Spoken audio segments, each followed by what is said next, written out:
So, chat, I think I finally figured it out.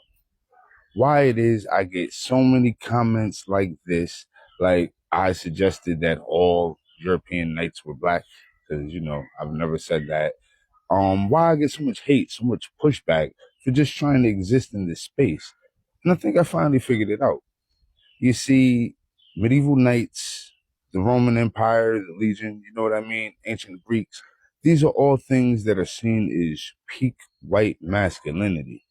And so when I come in there occupying this space, those of lesser masculinity tend to feel a big amount of threatening. And, I finally get why exactly I get so many knee-jerk reactions. I don't know. What do you guys think? Let me know in the comments below. As always, just battles and flawless victories. So, chat, I think I finally figured it out. So I experienced this in a different capacity, but as both an Irish pagan and a Norse pagan, talking about legitimate history in any way, regardless of the way I put it, if I talk about real history, people get mad at me. Now, granted, I am a person that can be seen as white presenting despite being a mixture of ethnicities where my level of whiteness is arguable and dependent on the bigotry of the person I'm being presented to. But whenever I talk about the real, albeit however occasional, but well documented people who were not white, but within those cultures, it's either perceived as a threat or an attempt to make the arch-heathens look like hippies.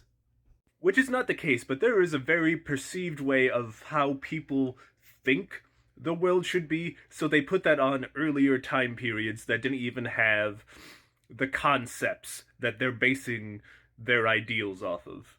A lot of things that we can talk about earlier time periods, their perception of what we now identify as race, and even within the occasional but well documented people of various groups that were not of the ethnicity of the predominant group that they were surrounded by, or in the case of specifically Giermund here, the fact that he was the son of a king and mixed.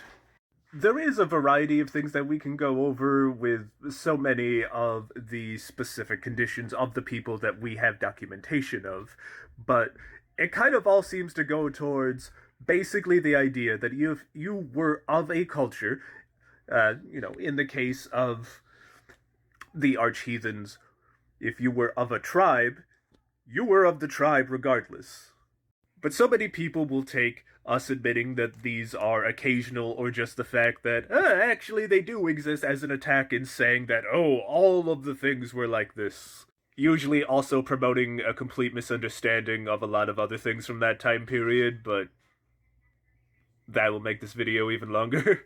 And I agree with you that a lot of the times it is based on various concepts of toxic masculinity, especially when we get into a lot of the cultures that are really popular, which arguably in one way or another is all of them, but for the most part, it is for the most part Eurocentric cultures, maybe a little bit of exoticism, but oh, there's this code of honor. Things that are directly attached to their masculinity, and they don't even realize that like half the things from that culture would conflict with their ideals. And they exaggerate because their lack of knowledge, comprehension skills, and the fact that they're scared.